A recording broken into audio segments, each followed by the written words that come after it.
வாழ்க்கையில யார்கிட்டயுமே இருந்து நீங்க கத்துக்காம, யாரோட சப்போர்ட் இல்லாம நீங்க வாழ்க்கையில வளர்றீங்க அப்படின்னா, அத நீங்க பெருமையா பேசலாம். பெருமையா நினைக்கலாம்.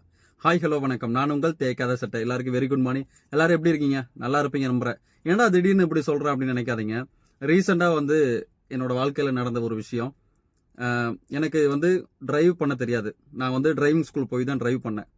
அதெல்லாம் சும்மா ஸ்ட்ரைட் அப்படி ஒரு லைட்டா பெண்டு அந்த மாதிரி ரோட்ல ஓட்டுனது. ஆனா ஹில்ஸ்ல ஏத்துறதுன்றது ஒரு சில பேத்துக்கு ஒரு பயம் வரும். நிறைய பேர் சொல்லுவாங்க பக்கத்துல யாராவது உட்கார வச்சு ஓட்டுங்க அப்படின்னு சொல்லுவாங்க. ஆனா அந்த யாருமே நான் பக்கத்துல வச்சு ஓட்டாம நானா ஒரு சின்ன ஒரு 2 பெண்டுக்கு போனது ஒரு பெரிய விஷயமா இருந்துச்சு. அதை நினைச்சு பார்க்கும்போது சூப்பர்ல அப்படின்னு நினைப்போம்.